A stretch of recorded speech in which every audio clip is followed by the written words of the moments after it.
Baik, selamat pagi teman-teman semua.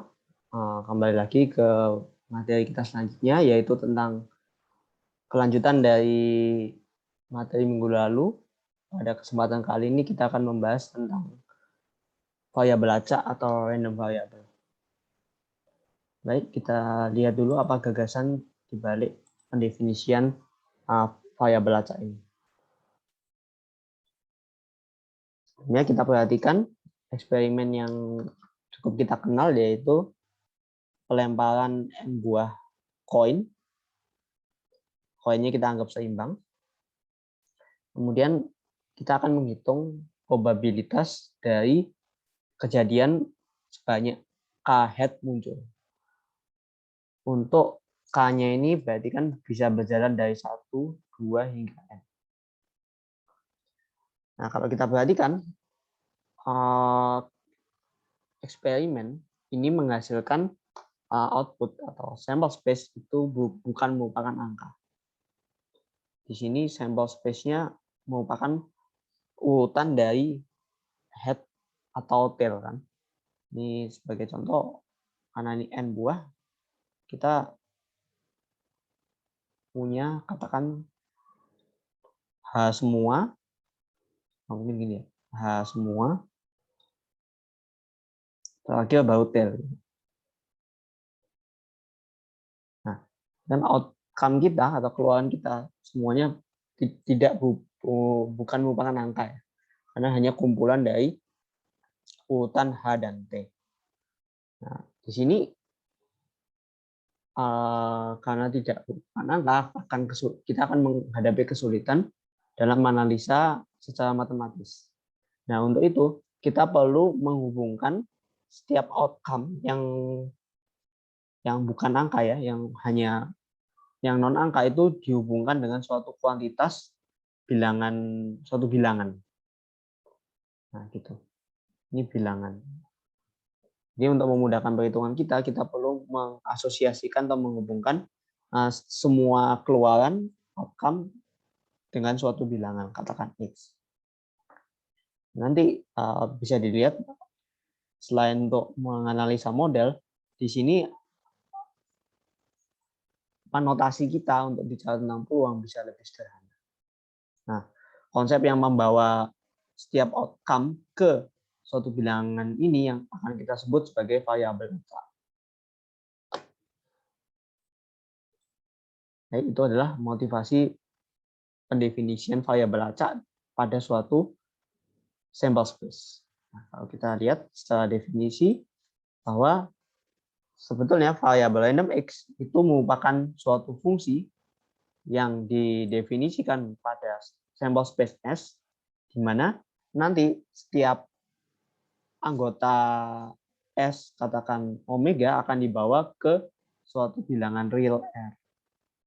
Nah, ini sebagai notasi fungsi, berarti X dalam kurung omega akan sama dengan R. Dan barangnya, variabel random merupakan fungsi. Nah, karena dia merupakan fungsi, itu bisa kita nyatakan sebagai notasi berikut. X dari S ke himpunan semua bilangan real, di mana nanti akan membawa omega anggota S ke tepat satu bilangan real R. Gitu ya. Karena dia fungsi, pasti pasangan omega adalah tepat satu atau hanya satu bilangan real. Tidak mungkin omega akan berasosiasi dengan lebih dari satu bilangan real. Itu untuk konsep tentang variabel acak. Kemudian kalau saya gambarkan secara visual ya, fungsi itu berarti membawa si omega yang di sini ke suatu bilangan x omega. Nah, bilangan real ya kita anggapnya. Jadi dia setiap titik di sini akan dihubungkan dengan tepat satu titik di garis bilangan real. Katakan di sini saya punya omega 1, berarti misalkan dia di sini. Nah, ini X omega 1. Nah, ini bisa jadi berbeda. Yang penting dia adalah fungsi yang menghubungkan ini setiap anggota di sampel space-nya ke tepat satu bilangan real. Nah, dengan demikian, yang kalau kita bisa definisikan variable random, semua outcome dalam sample space itu bisa terkoneksi dengan suatu bilangan real. Itu untuk definisinya. Jadi, untuk mempermudah pemahaman, kita lihat di contoh-contoh yang berikutnya. Oh ya, sebelumnya, karena ini merupakan fungsi ya, kita penting sekali untuk mengetahui semua anggota dari sampel space-nya. Ya, mungkin kalau yang infinite ya, kita tidak perlu menuliskan semuanya ya. Hanya bentuk umumnya kita tulis dan nanti rumusan dari variabel random-nya diasosiasikan ke bilangan apa. Nah, kemudian semua nilai R yang mungkin dari fungsi ini kita akan tulis sebagai R anggota X. Ini notasi untuk di variabel random. Jadi kan mungkin tidak semua bilangan real ya. Tidak semua bilangan real pasti punya kawan di sampel space-nya. Nah, yang kita perhatikan adalah yang punya kawan. Kalau dia punya kawan di sampel space-nya, maka kita bisa tulis R itu sebagai anggota dari X. Nah, kemudian baru kita masuk ke contoh. Nah, contoh di sini kita melihat kasus khusus dari contoh motivasi kita di awal tadi. Di sini kita mengambil dua koin saja, dua koin yang seimbang. Nah, dari pembelajaran kita sebelumnya, S kita ini sampel space-nya adalah sebagai berikut ya, terdiri dari 4 anggota, semua pasangan yang mungkin dari H dan T. Kemudian kita bisa definisikan suatu variabel acak pada X, di mana misalkan X itu menyatakan variabel acak yang didefinisikan. Jadi kita perlu definisi ya. Di sini kita perlu mendefinisikan apa yang kita mau dari X ini. Didefinisikan sebagai total keluaran dari head. Jadi kita menghitung berapa kali head itu muncul dari setiap outcome. Nah, karena ini merupakan variabel yang random itu adalah fungsi, berarti X itu berasal dari S dan kita hubungkan dengan himpunan semua bilangan real. Nah, pertanyaan selanjutnya, bagaimana ininya setiap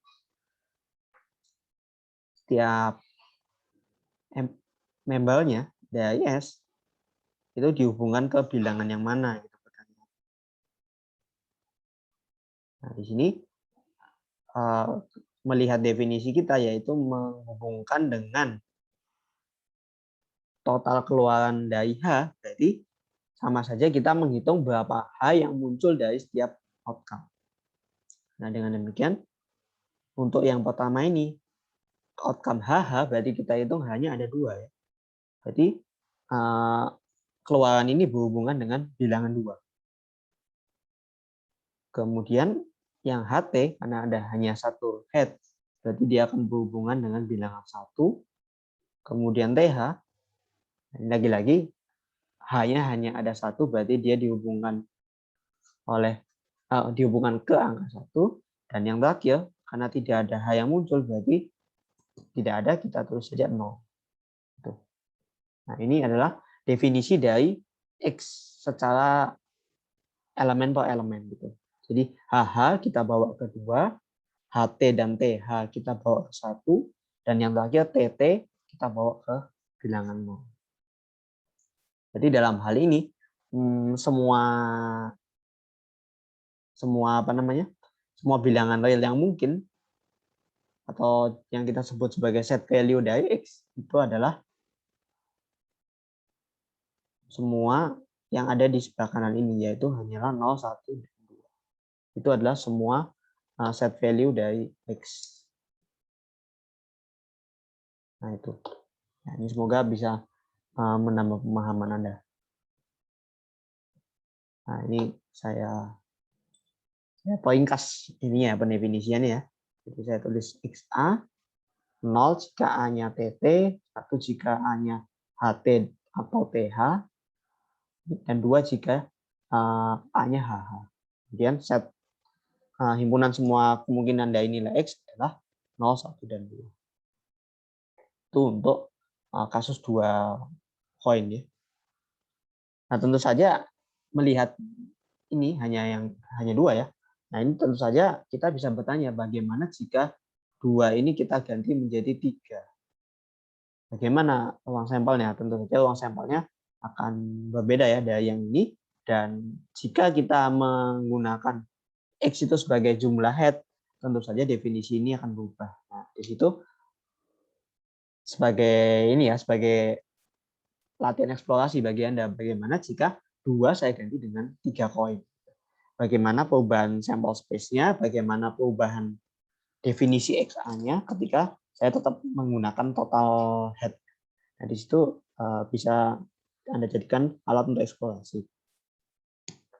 Ini bisa 3, bisa 4, bahkan atau Anda mau umum, N. Itu bisa jadi.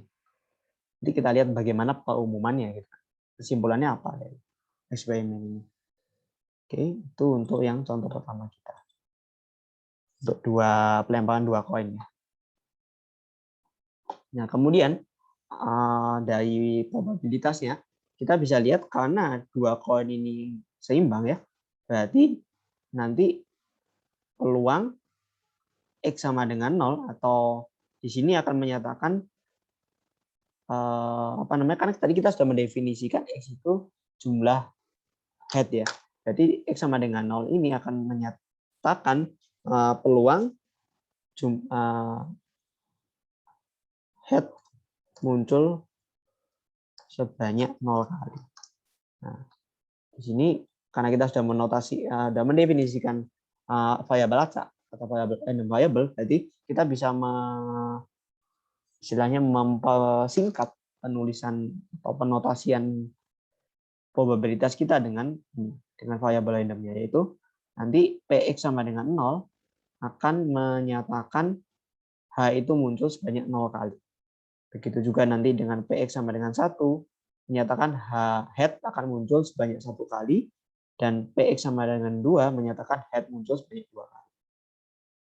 Nah, kemudian dari penjabaran pertemuan sebelumnya bisa kita hitung peluang head tidak muncul itu adalah 1/4, head muncul 1 kali adalah setengah, dan peluang head muncul 2 kali juga adalah 1/4. Gitu. Ini mengingat koinnya seimbang ya, kita bisa dapat hasil itu dari definisi probabilitas klasik. Gitu. Nah, berarti selain untuk memudahkan analisa, jadi kita bisa yaitu membawa ke kuantitas. Salah satu penggunaan dari variabel random adalah untuk menyingkat notasi matematis kita. Jadi kita tidak perlu menulis probabilitas H muncul sebanyak 0 kali. Nah, itu kita tidak perlu sepanjang itu. Kan tidak efektif ya kalau kita lagi bekerja secara matematis, kita terlalu banyak menulis yang non matematis, itu akan membuang waktu ya. Jadi ini kita gunakan variabel random sebagai alat untuk menyederhanakan notasi kita. Gitu. Oke, kemudian kita lanjut ke pelemparan 2 dadu. Nah, di sini dadunya four-sided ya. Saya file. Jadi kita lihat dulu di four-sided. Pelemparan 2 dadu 4 sisi. Nah, sampel space-nya adalah sebagai berikut ya. Pasangan A, B, di mana A, B itu nilainya di himpunan ini ya, 1, 2, 3, atau 4. Sini kita akan buat variabel random, di mana X itu menyatakan jumlah dari 2 mata dadunya. Jadi 2 mata dadu itu kita jumlahkan. Nah, kan setelah kita definisikan X itu apa, kita harus menuliskan definisi per elemennya. Jadi X itu adalah S R, di mana dia akan memasangkan setiap AB ke suatu bilangan, yaitu jumlah dari keluarannya. Nah, jumlah dari keluaran itu berarti sama saja menjumlahkan A dengan B. Sehingga secara umum A, B akan dibawa ke A ditambah B. Nah, ini sudah selesai untuk pendefinisian variabel randomnya secara umum. Kemudian kalau kita mau explore secara khusus, misalkan kita ambil A-nya 1, B-nya 2, berarti dia akan dibawa ke bilangan 3. Kemudian jika kita mau begini, 4, 3, berarti akan dibawa ke bilangan 7. Dan seterusnya. Ya, tentu saja untuk lengkapnya Anda bisa menggunakan tabel ya, untuk melihat ini dipasangkan ke mana. Kalau yang merah ini hanya secara umum gitu. Tapi tentu saja kita kalau mau melihat satu persatu kita bisa menggunakan tabel untuk melihat pasangan-pasangannya.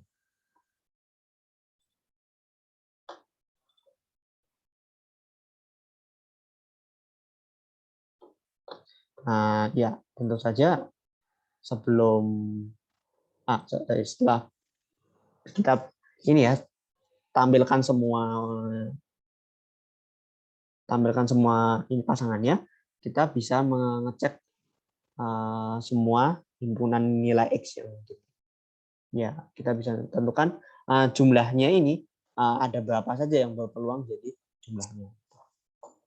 Ya, ini untuk eksperimen dadu. Nah, tentu saja selanjutnya Anda juga bisa bertanya juga, nanti kalau ada Px sama dengan berapa, misalkan Px sama dengan 2, Anda juga bisa bertanya ini, Px sama dengan 3, yaitu peluang jumlah mata dadunya 2, peluang jumlah mata dadunya 3. Itu kita main di Faraday. Jadi kita bisa hitung Px sama dengan 2, Px sama dengan 3, dan semua Px sama dengan K untuk K anggota X. Ini bisa Anda atau hitung semuanya. Ya, ini untuk yang 2 koin. Pertanyaan selanjutnya, kita kembangkan ke dadu 6 sisi. Nah, untuk dadu 6 sisi, ini kan perbedaannya hanya jumlah sisinya ya. Jumlah sisinya bertambah 2, jadi ada 6 total. Nah, ini variabel randomnya saya definisikan juga jumlah dari 2 outcome. Nah, ini karena hanya generalisasi atau penambahan jumlah sisi, berarti saya tinggalkan sebagai latihan untuk Anda coba eksplorasi sendiri. Ya, ini sama ya pendefinisiannya. Oke, itu untuk yang 2 dadu. Nah, kemudian kita lanjut ke eksperimen kita yang cukup menarik ya dari pertemuan sebelumnya, yaitu eksperimen kita terus melempar uang koin sampai suatu head itu muncul. Dan kita sudah lihat sebelumnya uang sampelnya adalah bentuknya seperti ini, tidak akan berhenti ya, terus-menerus akan ada outcome-nya. Nah, di sini variabel random yang kita definisikan adalah mengkuantifikasikan setiap outcome ke jumlah pelemparan. Jadi kita hitung jumlah pelemparannya. Nah, ini berapa ini? Bagaimana pendefinisiannya? X ini dari S ke real. Bagaimana pendefinisian anggota S ke ininya? Nah, itu bisa Anda nyatakan bisa secara umum, maksudnya tulis bentuk umumnya gitu, atau Anda juga bisa melis dulu 3 atau 4 outcome pertama dan dilihat polanya. Nah, ini asal Anda tetap mengikuti pedoman bahwa X itu menyatakan variabel acak jumlah pengetosan. Nah, itu saya tinggalkan sebagai exercise buat Anda.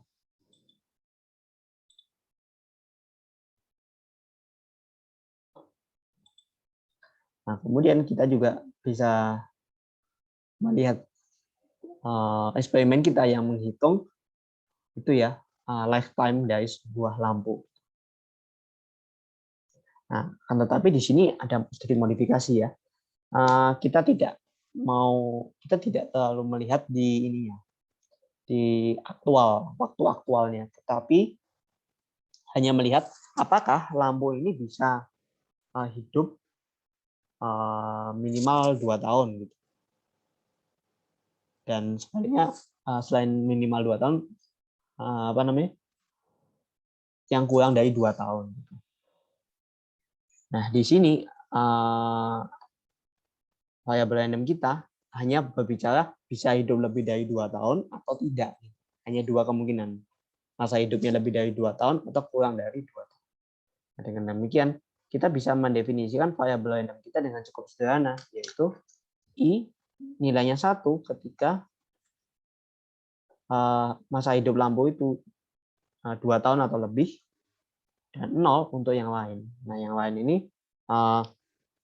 namanya jelas ya, karena masa hidup lampu itu minimal adalah 0, berarti yang kedua ini waktunya dari 0 hingga 2 tahun.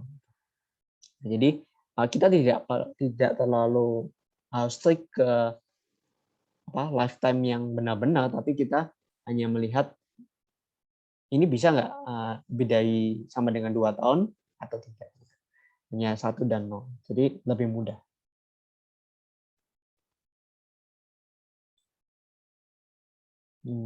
Ya.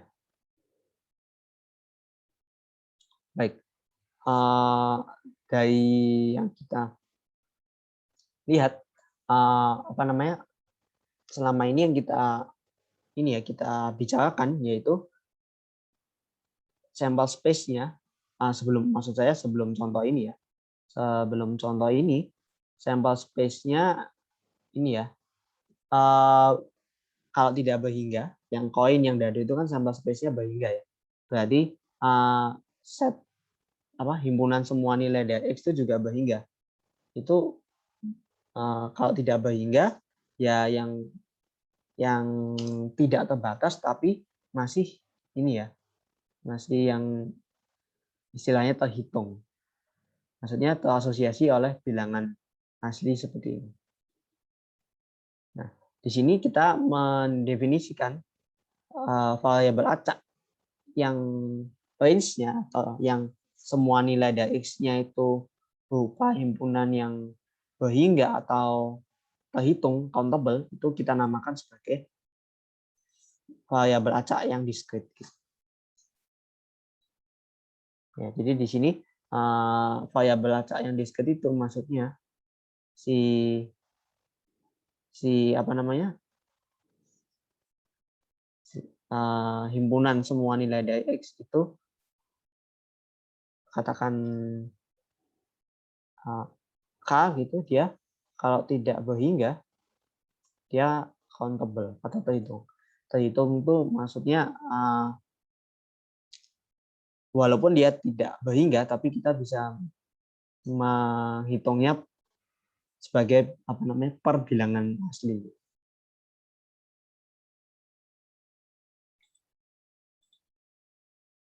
Nah, kemudian dalam analisa kan tadi setelah variabel random kita punya peluang dari setiap outcome atau peluang dari setiap nilai variabel randomnya.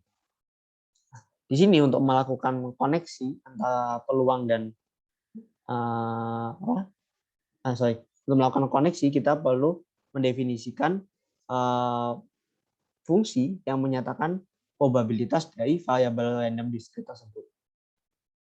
Nah, di sini fungsi tersebut kita sebut sebagai PMF atau probability mass function. Itu adalah fungsi f yang mana nilai fx-nya akan sama dengan p x sama dengan x kecil, yaitu menghubungkan setiap nilai x ke probabilitas x-nya sama dengan x kecil. Itu adalah definisi dari fungsi massa probabilitas atau probability mass function. Jadi kan kita sudah punya x ya. Ini karena ada x besar dan x kecil, dalam tulisan tangan saya akan menulis x kecil sebagai ini dan x besar sebagai ini. Jadi setiap x anggota X itu kita koneksikan dengan nilai fx, di mana fx ini tidak lain adalah probabilitas dari X sama dengan X kecil. Ini adalah pendefinisian dari PMF-nya.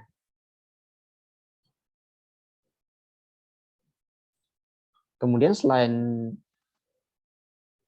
kita mendefinisikan probabilitas dari setiap X, kita juga mendefinisikan yang disebut sebagai kumulatif atau fungsi distribusi kumulatif, yaitu yang sebagai berikut, yaitu CDF, kita beri lambang F besar dari variabel random discrete dengan PDF-nya kecil adalah fungsi yang demikian. Fx sama dengan menyatakan peluang nilai variabel randomnya itu kurang dari atau sama dengan X.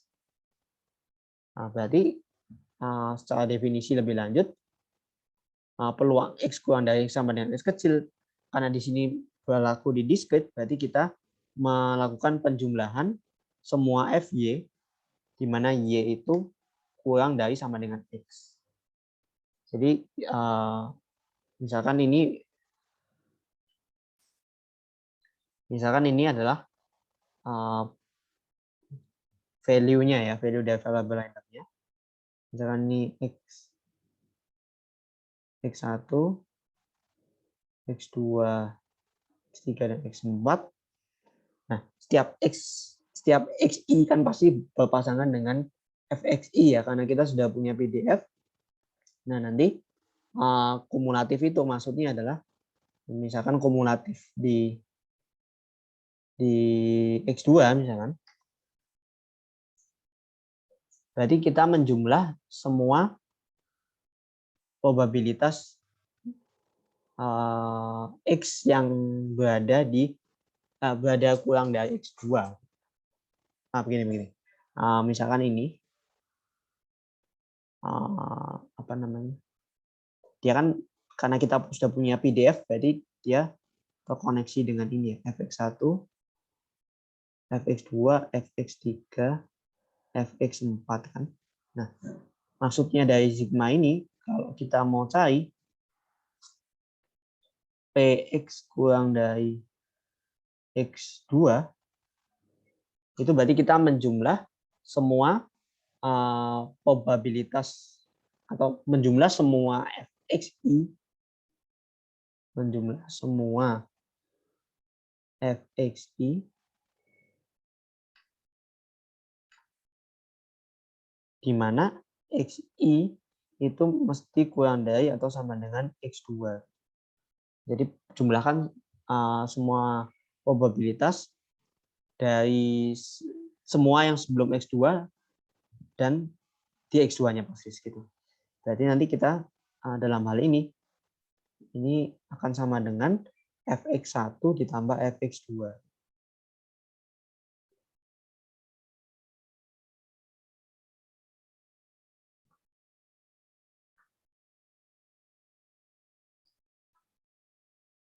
Ya, karena kita lihat yang sebelumnya.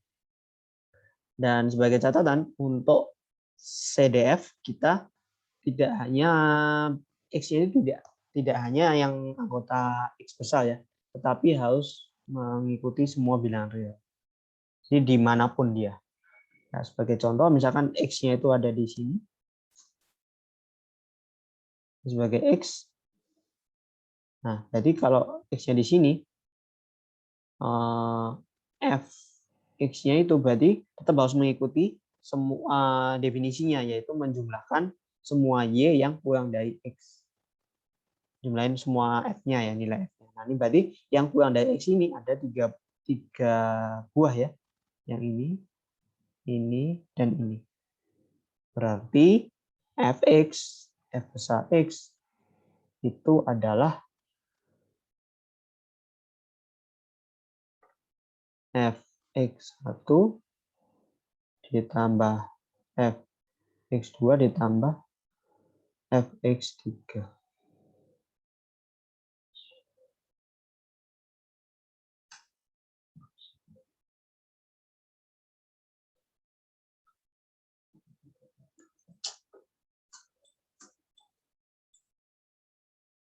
Ini adalah kalau X-nya itu kebetulan tidak tepat ya, tidak tepat di XI. Jadi ya yang penting kita jumlahkan fxi untuk setiap xi yang kurang dari atau sama dengan x tersebut. Ya, tentu saja ini akan jadi mudah jika kita bisa menentukan semua nilai dari variabel random. Ini nanti kita akan lihat di contoh soal. Nah, semoga penjelasan tentang konsepnya bisa diterima oleh Anda. Nah, ini sebagai alat uji atau cara menguji suatu fungsi itu PMF atau bukan, kita bisa uji dengan mengecek dua syarat ini. Yang pertama, nilai fx-nya mesti minimal 0. Ya, ini logik karena fx itu akan berhubungan fx itu akan sama dengan p probability x sama dengan x. Nah, tentu saja peluang itu tidak mungkin negatif. Pada itu kita perlu syarat pertama ini. Dan syarat kedua yaitu jumlah dari setiap fx untuk x anggota sampelnya itu haruslah 1. Tuh.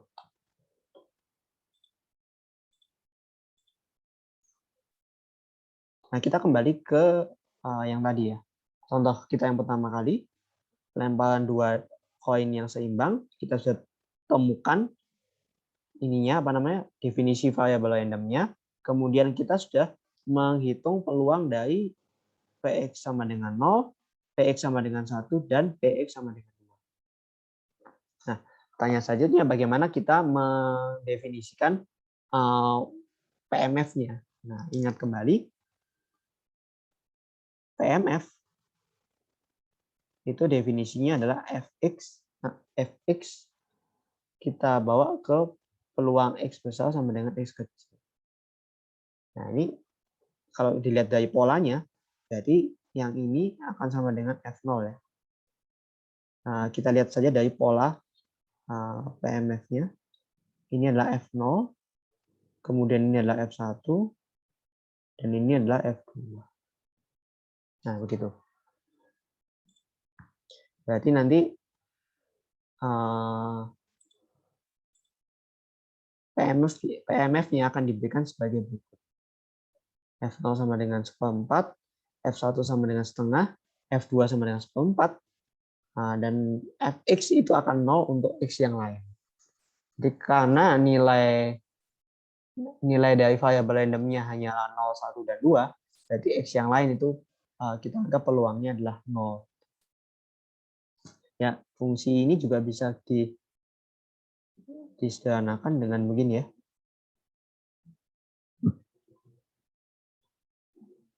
Seperempat ketika X-nya 0, setengah ketika X-nya 1, seperempat ketika X-nya 2, dan 0 untuk X lainnya. Ini bisa jadi alternatif untuk penulis himpunannya.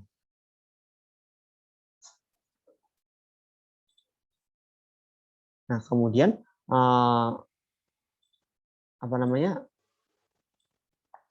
kalau yang ini kan sebetulnya kita sudah clear dari awal ya, dia pasti PMF ya, karena benar-benar kita cocokkan dari menghitung probabilitasnya.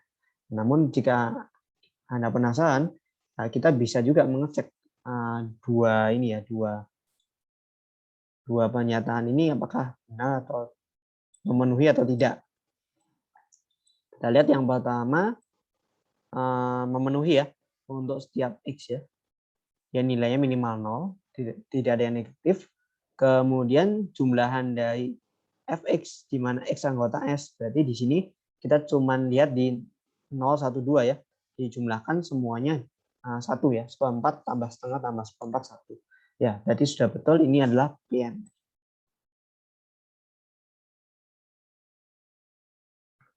Nah, selanjutnya sebagai contoh,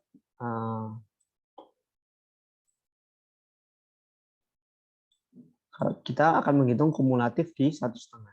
Nah, sebagai ilustrasi juga, kalau saya bandingkan dengan yang tadi menggunakan garis. Di sini kalau kita lihat dari PMF berarti 0, 1, 2 ya. Di sini jalan terus X-nya.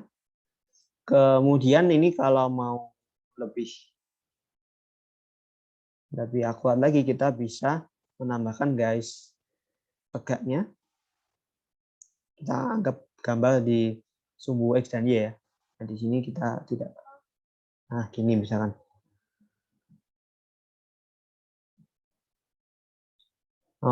Terus kita masukkan ininya. 0 dia berasosiasi dengan 1/4. Nah, ini katakan setengah di sini. Berarti kan 1/4 separuhnya ya. Jadi 0 akan berpasangan dengan 1/4. Tadi 0 di sini. Kemudian 1 berpasangan dengan setengah. Jadi di sini. Kemudian 2 lagi berpasangan dengan 1/4.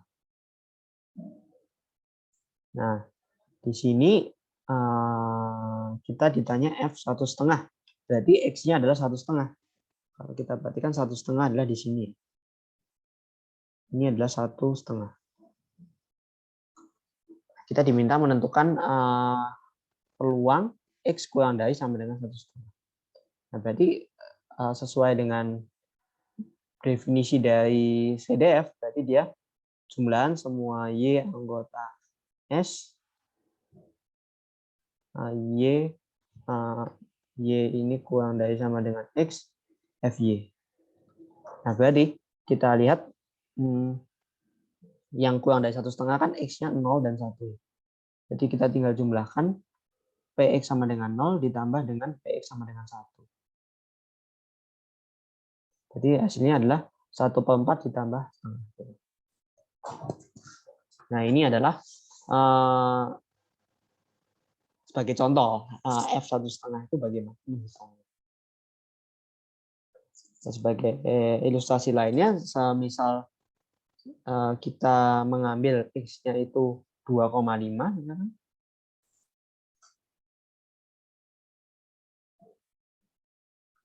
Misalkan ini 2,5, berarti kan 2,5 di sini ya. Jadi kita jumlahkan semua P-nya, semua X. Nah, yang kurang dari 2,5 berarti kan 0, 1, dan 2. Berarti di sini X-nya dari 0 sampai 2. Yaitu PX sama dengan 0 ditambah PX sama dengan 1 ditambah PX sama dengan 2.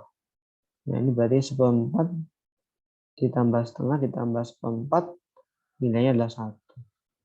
Jadi F2,5 nilainya adalah 1. Tuh. Nah, ya, sejauh ini kita sudah tentukan nilai kumulatifnya untuk 2 titik ya, 2,5 dan 1,5. Nah, akan tetapi ini belum cukup karena CDF mesti di semua nilai X. Jadi tidak hanya di yang spesifik di 1,5 ke 2,5 itu tidak bisa begitu. Kita harus bisa definisikan di sembarang X. Nah, bagaimana kita melihat untuk X yang sembarang itu? Nah, di sini kita perlu ya semacam teknik khusus ya, yaitu dengan melakukan pemisahan kasus atau pecah kasus gitu. Ya, untuk mempermudah saya menggunakan whiteboard.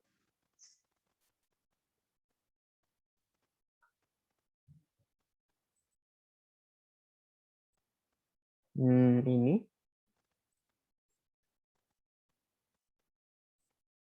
tadi kita tulis ini ya, mungkin supaya space-nya hemat, saya hanya tuliskan di 0, 1, dan 2 berikut dengan nilai fx-nya. Ini 0 tadi kan berhubungan dengan 1/4. 1 berhubungan dengan setengah, dan 2 terkoneksi dengan 1/4. Tadi kita sudah ya. Sekarang kita mau definisikan, cari definisi dari fx-nya, kumulatifnya. Untuk x dari x ini semua bilangan real ya. Jadi kan sembarang gitu. Dan definisi dari fx itu ada jumlahan semua y kurang dari sama dengan x dari PDF-nya, yaitu fy. Gitu. Oke, sekarang kita mulai. Tadi kita sudah sedikit bereksplorasi di sini ya, di 1,5 dan 2,5.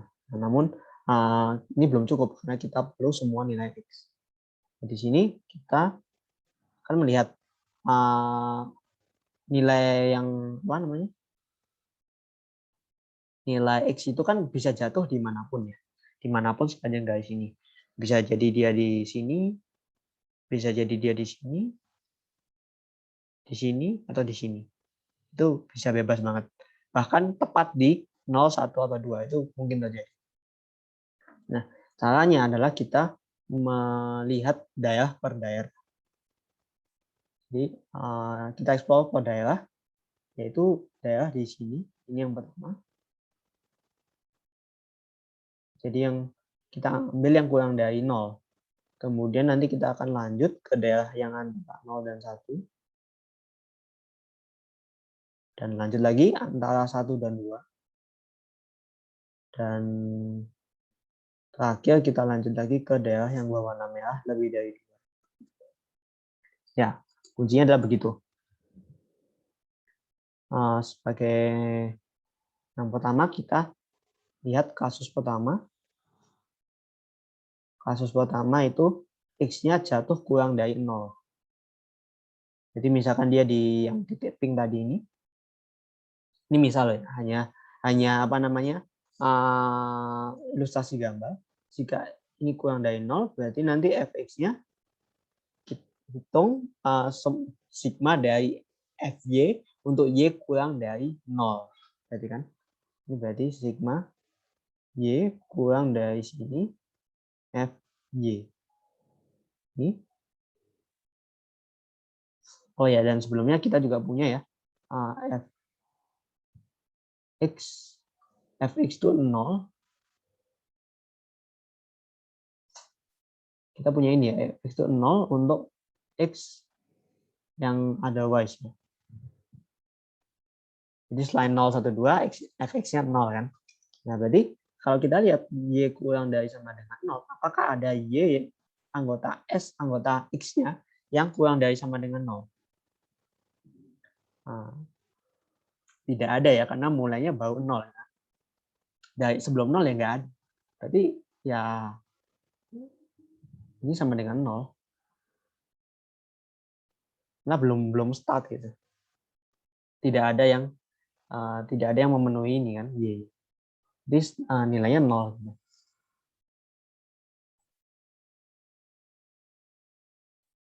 Belum ada yang bisa dijumlahkan istilahnya gitu. Kemudian selesai untuk kasus pertama, kita beranjak ke kasus kedua, yaitu x-nya antara 0 dan 1. Jadi katakan di yang warna ini ya, misalkan di yang warna titiknya itu di yang titik ini, warna oranye ini, daerahnya di yang aksi warna oranye. Di sini berarti fx-nya itu sama dengan sigma fy, y kurang dari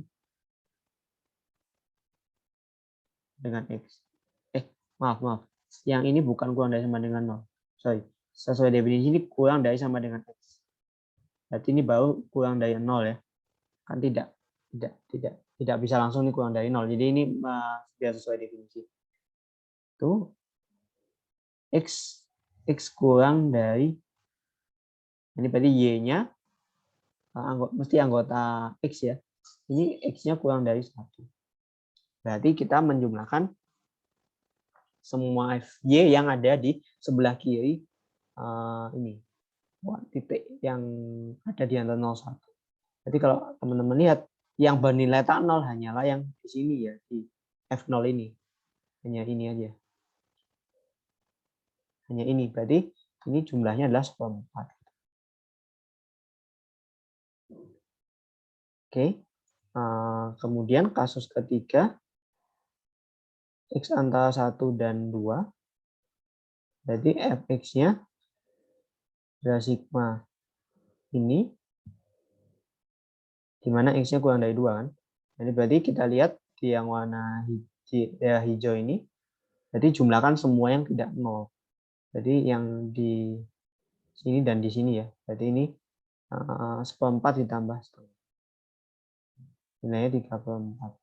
Nah, itu untuk kasus ketiga. Kemudian terakhir kasus keempat, di yang merah ya, berarti X-nya itu lebih dari 2. Nah, kalau X-nya lebih dari 2, misalkan di merah ini, berarti ini kan sigma Y kurang dari sama dengan X. Jangan X ini sudah lebih dari 2. X-nya dari sini. Nah, berarti kan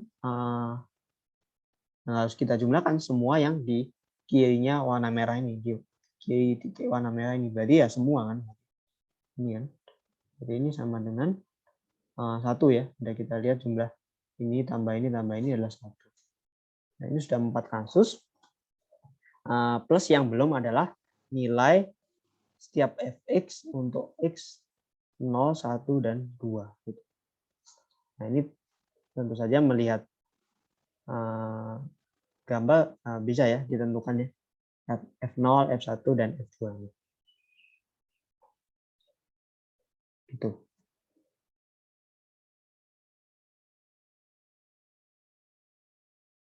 Jadi nanti ini F0-nya 1/4, F1-nya itu ya 1 berarti 3/4, dan F2 adalah 1 gitu. Nah, ini untuk perhitungan dari nilai kumulatifnya.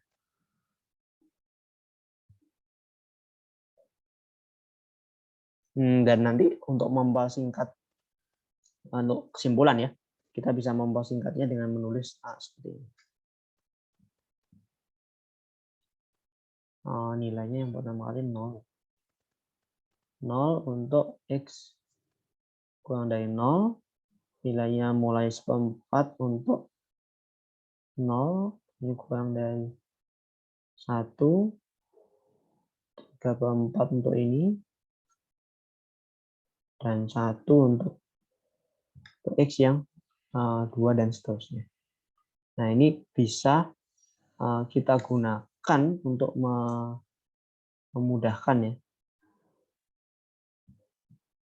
Untuk memudahkan kita melihat secara umumnya. Oke, kita ringkas penulisannya dari hasil-hasil yang sudah kita dapat sebelumnya. Tuh. Dan ya, ini adalah CDF dari percobaan kita. Oke, kita kembali ke ini, ke slide ya. Ya, seterusnya selanjutnya kita juga bisa lihat kalau ini hanya untuk latihan ya teman-teman. Jadi kita tidak definisikan secara eksplisit eksperimennya apa, tapi sudah diberitahu PMF-nya adalah sebagai berikut. Nah, tugas Anda adalah mencari CDF-nya.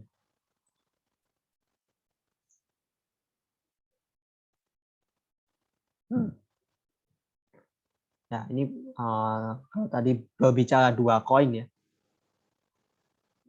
Sekarang bagaimana kalau N koin, bagaimana PMF-nya sekarang? Bagaimana PMF-nya?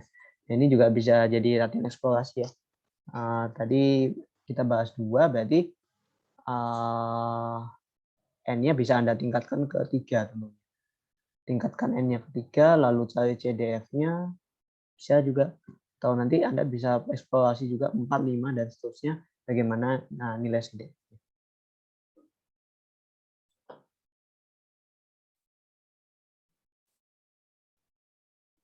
Kemudian untuk tambahan latihannya adalah sebagai berikut.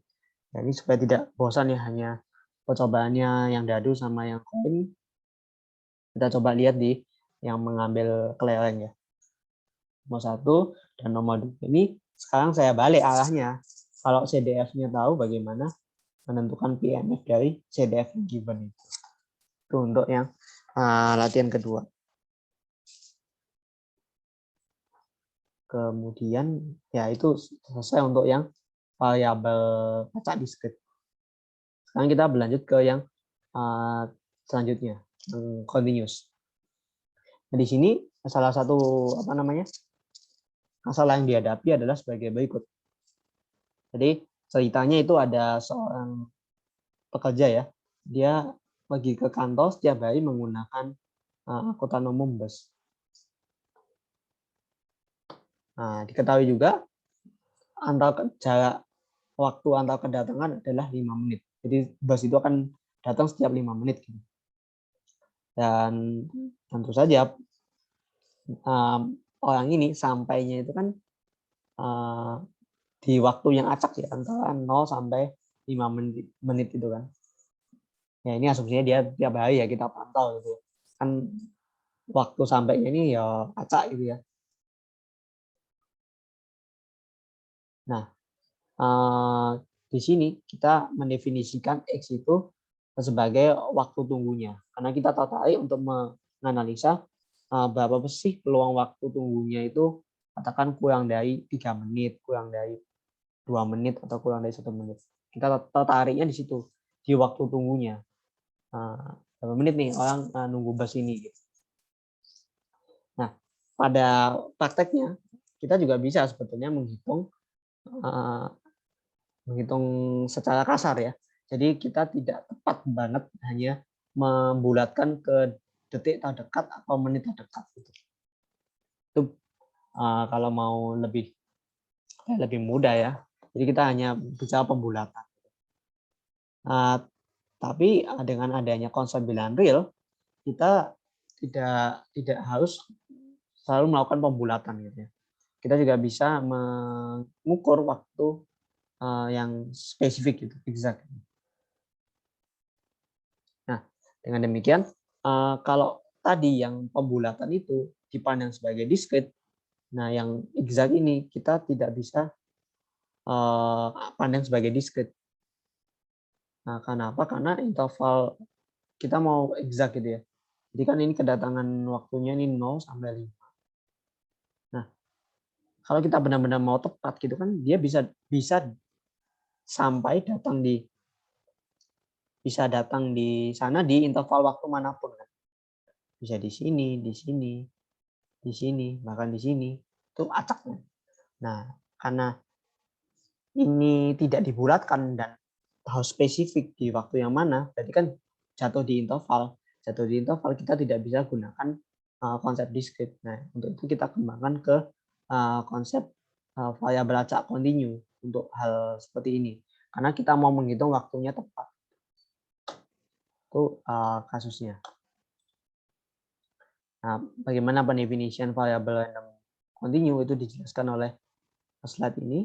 Itu misalkan X itu adalah variabel acak. Diasumsikan ada fungsi non negatif f dari R ke interval ini. Di interval ini tuh menyatakan semua X-nya lebih besar sama dengan 0. Sehingga untuk setiap interval ini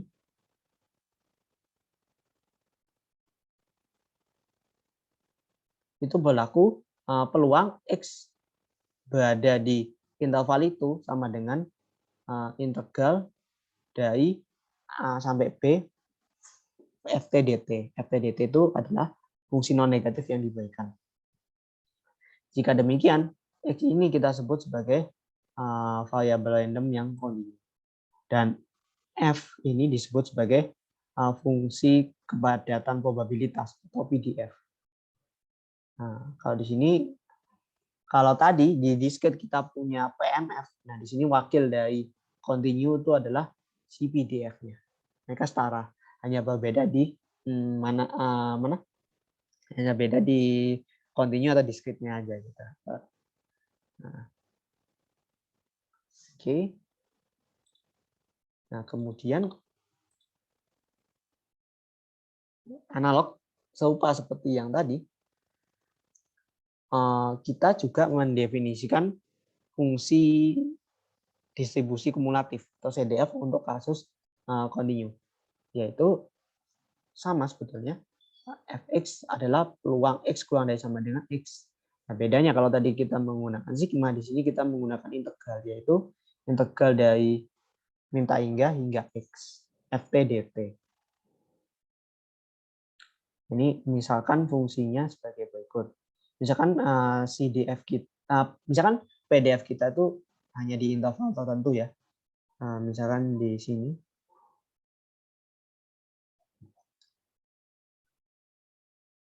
Misalkan dia di sini gitu.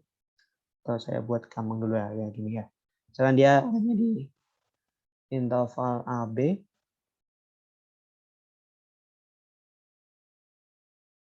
Nah, di sini misalkan ini menyatakan df-nya ya. Nah, di sini misalkan kita mau cari kumulatif di X gitu. Misalkan X-nya di sini.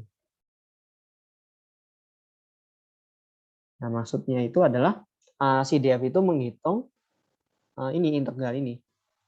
Dari minta hingga itu berarti kan dari yang kiri banget itu sampai X. Nah, itu kalau kita perhatikan integral yang seperti ini itu kan menyatakan luas ya. Luas daerah di bawah F, luas daerah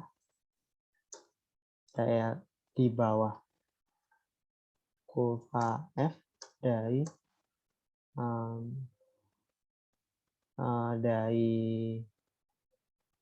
min infinity hingga X gitu kan. Jadi kita nyari luas. Dan tadi kalau kita perhatikan kan nilai fungsinya ini sebelum, oh ya ini lengkapnya begini. Jadi di sini ada nilai warna biru, di sebelum A ini dia 0. Ini lengkapnya begitu. Jadi contohnya gambarnya begini. Ini di sini 0, setelah B dia juga 0. Jadi kita menghitung luas. Nah, yang sebelum A ini kan sebenarnya tidak ada nilainya ya karena 0 gitu. Nah, berarti fx ini berarti kita sama saja menghitung ini luas dari A hingga X atau yang berwarna merah ini. Dalam hal fungsinya seperti ini, yaitu di sebelum A dia nilainya 0. Jadi ini sebetulnya yang minta hingga X Ft dt itu karena dari minta hingga A itu nilainya 0 ya. Itu kita hanya hitung dari berwarna merah, yaitu sama dengan integral AB Ft dt atau luas yang berwarna merah. Itu adalah kumulatif. Oke. Selanjutnya seperti halnya yang discrete, kita juga bisa punya alat untuk mengecek apakah fungsi yang diberikan itu memenuhi PDF atau bukan. Nah, yang pertama syaratnya masih sama, yaitu fx itu harus lebih besar sama dengan 0. Kemudian luas totalnya dari ujung paling kiri hingga ujung paling kanan sama dengan 1.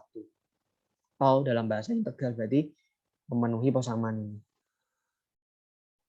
Itu syarat untuk menjadi PDF gitu.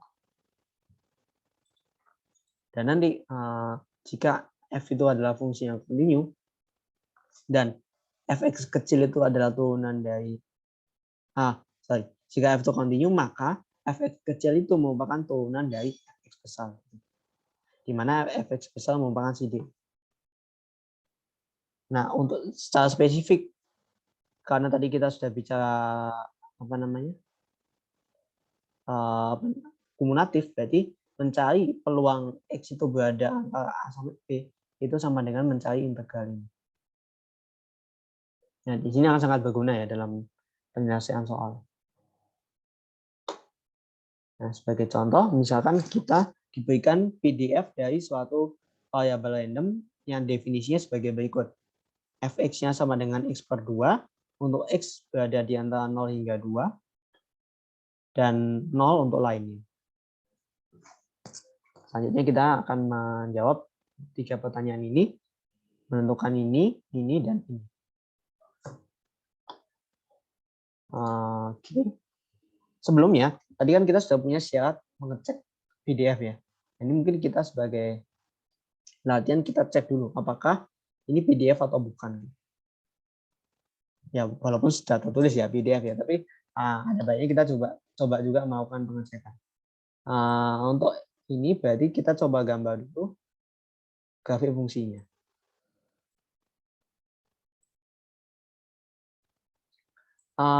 Grafik fungsi ini bernilai 0 ketika berada di antara 0 sampai 2. Nah, berarti dari 0 sampai 2 ini kita kasih dulu ya titiknya. Nah, yang lain kan tidak ada definisinya 0 ya. Berarti nanti setelah 2 ini 0. Hanya di 0, sebelum 0 juga 0 ya. Karena tidak masuk.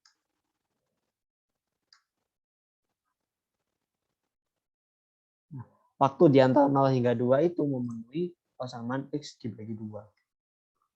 Nah, X dibagi 2 ini berarti kan merupakan garis lurus ya. Secara geometris dia adalah garis lurus. Gini.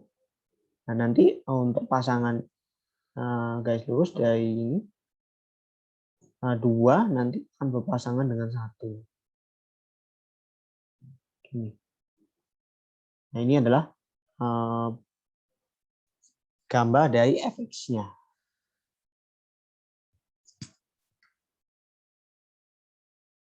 Ini adalah fx-nya. Kemudian syarat pertama jelas terpenuhi ya. Karena nilai ini yang ini pasti 0, memenuhi kan, lebih besar sama dengan 0. Kemudian ini juga memenuhi ini, lebih besar sama dengan 0 karena di atas sumbu X ya. Berarti syarat pertama untuk menjadi PDF dia terpenuhi. Kemudian syarat kedua yaitu menghitung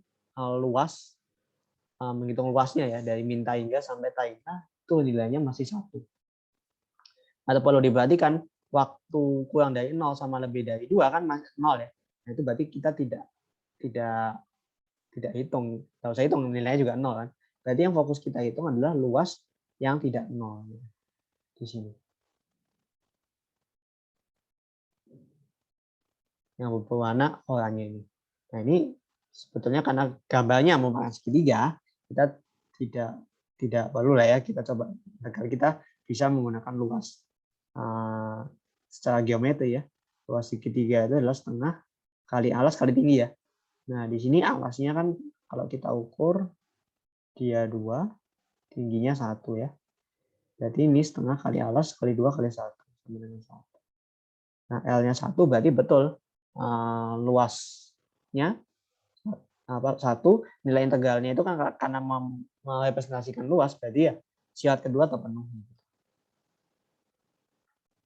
Oh ya, kalau Anda berkenan menghitung integralnya bisa juga menghitung luasnya dengan integral yaitu integral 0 hingga 2 X per 2 T per 2 ya. T per 2 dt. Ini sama dengan setengah integral 02 T dt. Ini setengah T itu adalah setengah T kuadrat 02 ya. Berarti setengah kali setengah kali T kuadrat itu 2 kuadrat 4 ya. 4 min 0 ya. Ini berarti sama dengan 1. Nah, ini hasilnya sama ya. 1. Ya. Ya, itu bisa kalau kebetulan secara geometri dia mudah segitiga atau segi panjang itu lebih cepat tentunya dengan rumus geometri yang sudah pernah kita pelajari. Oke, jadi dia betul ada PDF. Kemudian kita bisa lanjut ke pertanyaan selanjutnya yaitu menentukan peluang X-nya kurang dari 1. Nah, menentukan peluang X kurang dari 1 berarti kan sebetulnya secara definisi adalah sebagai berikut ya. Ini tidak saya hapus ya. Ini. X kurang dari 1. Nah, ini berarti sebetulnya karena sebelum 0 itu nilainya 0, jadi sebetulnya menghitung integral ini sama saja dengan menghitung ini. Integral 01 T per 2. Jadi tinggal diubah ya. Tinggal diubah aja ini batas atasnya jadi 1. Batas atasnya 1, ini batas atasnya 1, berarti integralnya sama ya. Setengah T kuadrat, ini dikali 1. Dikurangin 0, ini berarti 1/4. Berarti peluang X kurang dari 1 adalah 1/4. Nah, kemudian untuk soal B, dia kan di antara 0,5 sampai 1,5. Itu berarti sesuai dengan yang ini. Berarti tinggal batas bawahnya 0,5 dan batas atasnya 1,5. Sebagai berikut. Berarti nanti integralnya seperti ini ya. Ini bisa Anda hitung secara mandiri ya. Nomor 2 ini. Dihitung. Kemudian terakhir CDF. Nah, sama halnya seperti yang sebelumnya, kasus yang apa namanya diskrit, kita juga bagi kasus di sini karena CDF itu perlu untuk semua X di bilangan real. Nah, ini berarti sama halnya seperti alasan yang tadi untuk yang diskrit ya, kan PDF itu berarti menghitung luasnya. Nah, berarti untuk X yang kurang dari 0, maka fx-nya 0. Dan yang setelah X-nya setelah 2, tentu saja fx-nya sama dengan 1 yang di sebelah kanannya. Ini juga berlaku untuk X-nya 2. Dan ini 0 juga. Nah, sekarang yang masih masalah adalah yang di antara mereka. Di X antara 0 sampai 2. Nah, di sini CDF-nya kan fx sama dengan di sini kita 0 sampai X ini ft dt, berarti T per 2 dt. Jadi ini kalau dikerjakan jadi setengah kali setengah T kuadrat ya. Jadi di sini X, di sini 0. Berarti ini nilainya adalah 1/4 X kuadrat.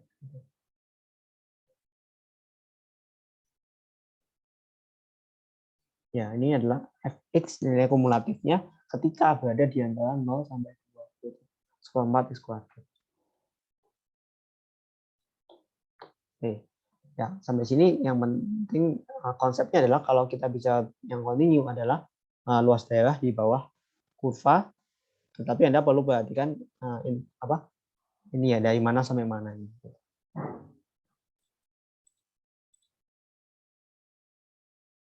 Ya, ini selanjutnya latihan yang bisa Anda kerjakan.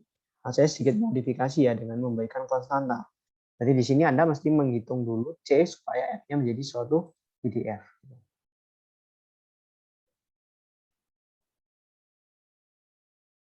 Kemudian ini juga ada yang sedikit saya tambah. Definisi fungsinya agak sedikit kompleks ya. Nah, ini kuncinya adalah Anda harus menggambar dulu ya. Menggambar dulu fungsinya ini. Karena nanti setelah Anda gambar akan terlihat mudah gitu menentukan CDF. Yang ya gitu.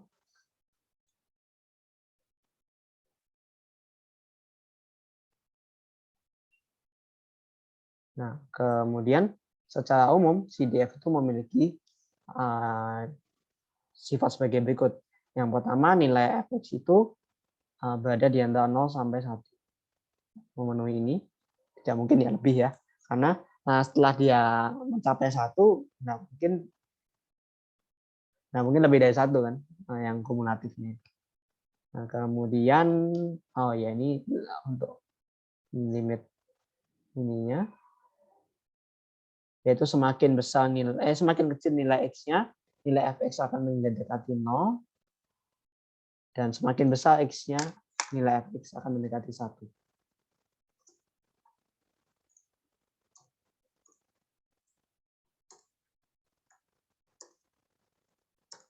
Itu maknanya. Jadi makin ke kanan, makin besar, dia akan mendekati 1. Dan makin ke kiri, makin kecil, dia mendekati 0. Kemudian F itu adalah fungsi yang tidak pernah turun. Jadi ya kalau enggak naik, ya kumulatif itu stagnan mungkin nggak ya? Nggak mungkin ya, naik terus ya. Ya intinya tidak pernah turun gitu. Namanya juga kumulatif, nambah terus.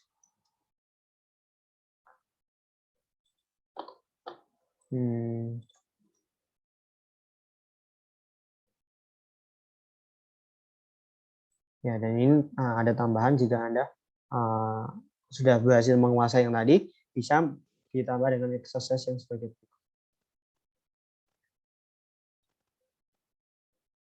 Oke, yaitu adalah pembahasan yang variabel random yang kontinu.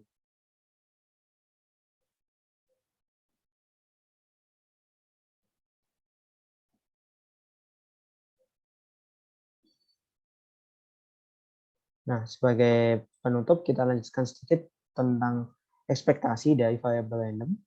Nah, ekspektasi dari variabel random X itu kita definisikan sebagai berikut 1 dan 2. Nah, ekspektasi itu kita lambangkan EX ya. Itu adalah sigma dari X dikali PX. Jika X-nya diskrit. Jadi ini Anda harus perhatikan kasus diskrit dan kontinu itu memiliki definisi yang berbeda. Kalau dia kontinu berarti EX itu adalah integral X dikali Fx dx. Berbeda ya untuk diskrit dan kontinu. Sebagai contoh, kalau kita punya yang ini lemparan dadu yang seimbang ya, dadu seimbang, X-nya cukup sebagai outcome-nya, berarti X itu kan nilainya 1, 2, hingga 6. Kemudian peluang terjadinya X kecil itu adalah 1/6. Berarti nanti dari definisi ekspektasi dari variabel random X itu adalah tinggal menghitung sigma ini. Jadi ini dimulai dari 1 kali P1, ditambah 2 kali P1, dan seterusnya. Ini adalah ekspektasinya.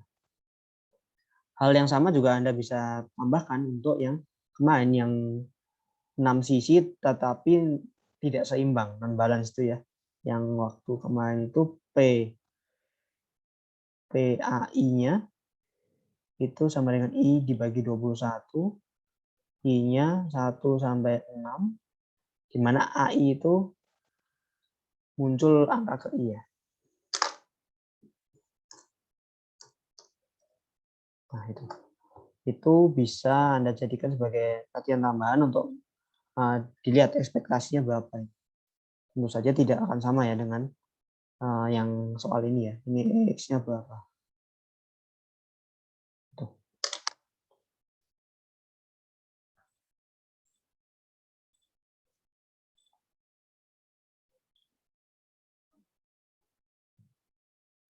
Nah, kalau tadi kasus discrete, sekarang kasus yang kontinu.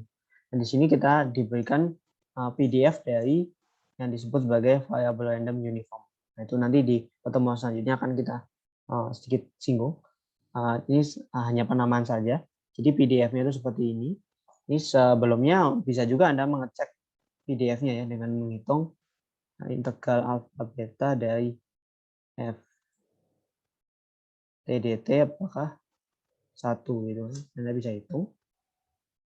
Nah, kemudian tapi di slide ini kita hanya fokus pada ekspektasinya. Nah, ini kan variabel random yang kontinu. Berarti secara ekspektasi definisinya berarti dia integral ya.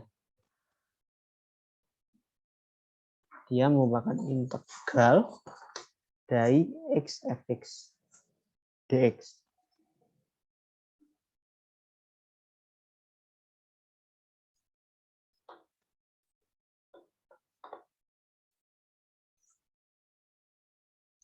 Batasnya tetap sama dari alfa hingga beta. Ini berarti kita tinggal hitung.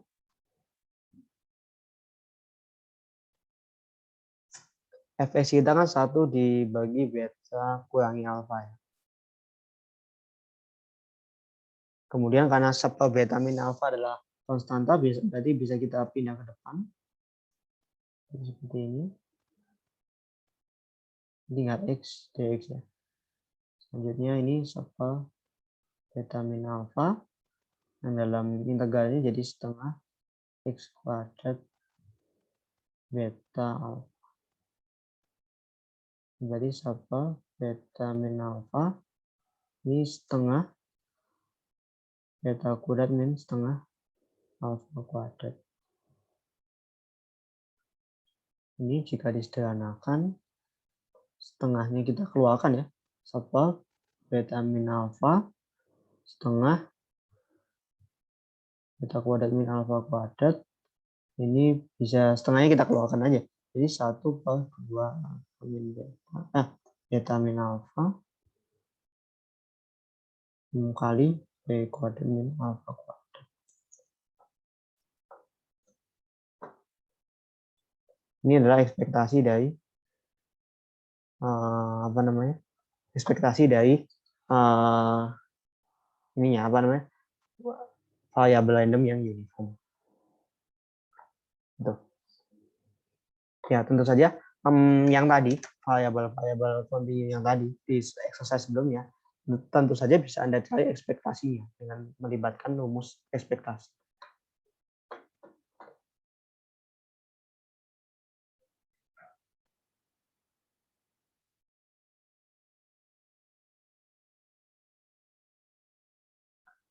Kemudian jika tadi ekspektasi itu bicara EX, nah di sini kita punya hal baru yaitu momen K dari variabel random X itu yang kita definisikan sebagai ekspektasi X pangkat K. Ini adalah perumuman dari ekspektasi yang tadi. Berarti nanti ini bukan X tapi mengganti menjadi X pangkat K. Itu penghitungannya sama.